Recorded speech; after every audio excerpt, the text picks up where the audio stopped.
everybody, and welcome back to the workbench. I want to jump into this box art discussion that's been going on, that started by Lucas C. And I think it's a great idea. I've been watching a lot of them, and it really gets you to know the builders just a little bit more.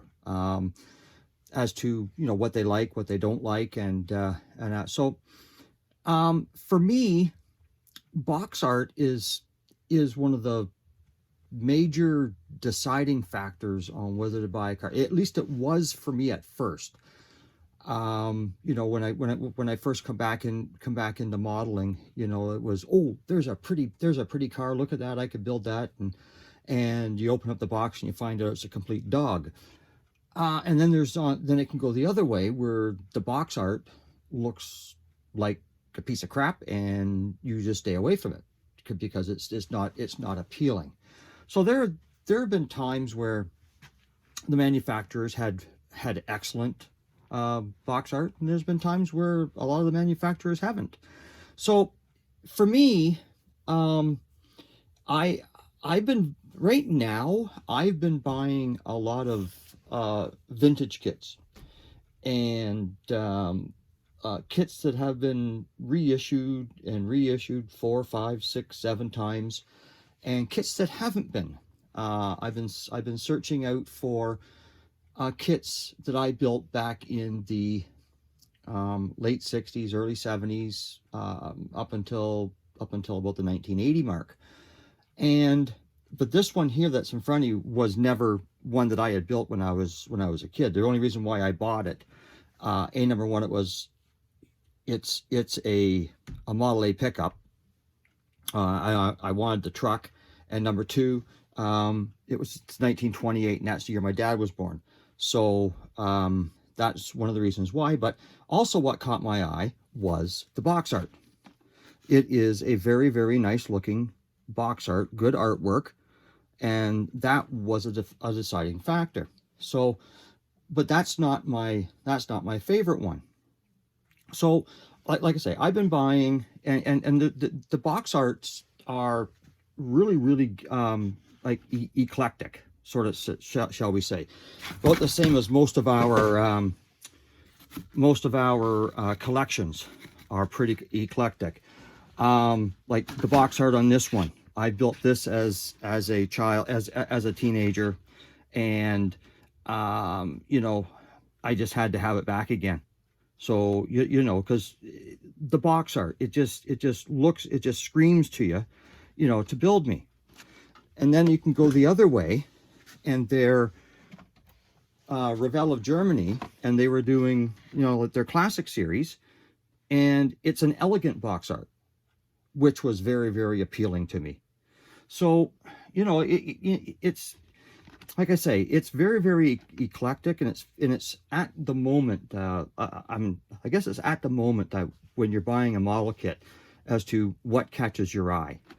The one, and like I said, I've been buying a lot of vintage kits, and this one here I bought not for the box art, but I got it just for the kit, because this version of this kit has never been reproduced, because they've already modified the molds into something else, so they cannot get back to that.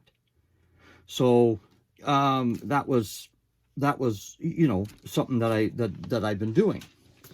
The box art that I really is my favorite, and I guess that's what we're supposed to do, and please excuse my arm for reaching, but the box art that's really, really my favorite is this one here. And this box is pretty well roached, but I've got it. I've got the other side panel.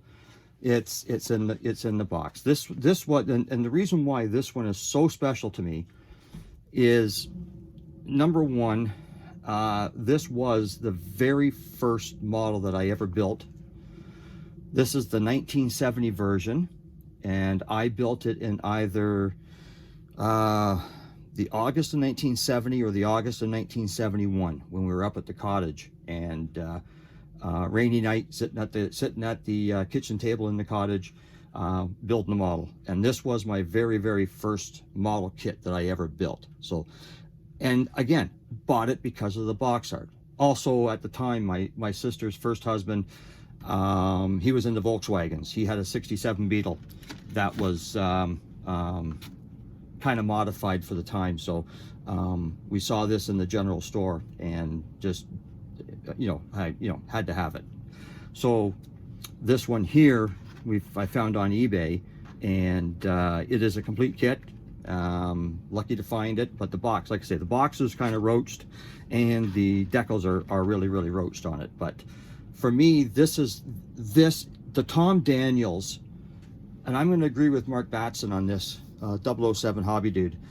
Tom Daniels had his artwork, his models are still my favorite.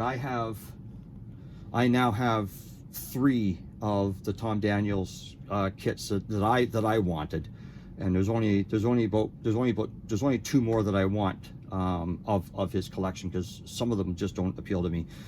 But I got the California Vet, and I got the Street Fighter, but I didn't get boxes with those ones, so I can't show you the box art. But anyway, to me, nothing compares with this. This screams 1960s.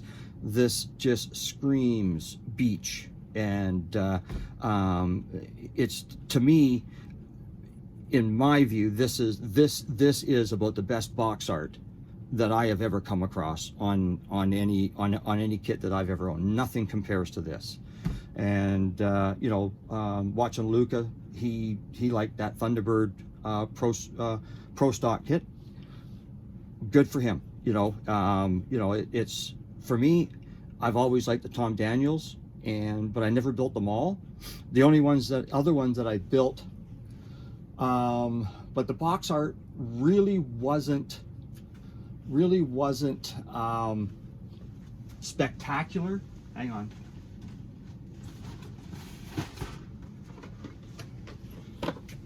Were the early Iron series, and like it's a decent box art, but it's got nothing.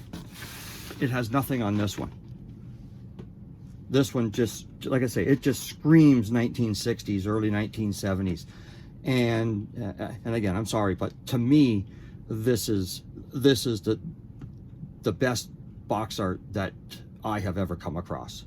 So, I hope you like me. I hope you didn't mind if I rambled a bit. Got my arm in the way a little bit. I mean, I've got a lot of kits. I got a lot of box art, and this is just a sampling of kits, and and I do buy for box art. Even still today, I buy for box art. So anyways, that's it for me. We're just puttering along here, and I hope you guys enjoyed. I really enjoy making these videos again. It took me a while to get back into the groove, but hopefully I can keep it going.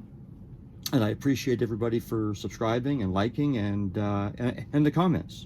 Just a camaraderie with the comments. Going back and forth with some of the guys, and it really feels good.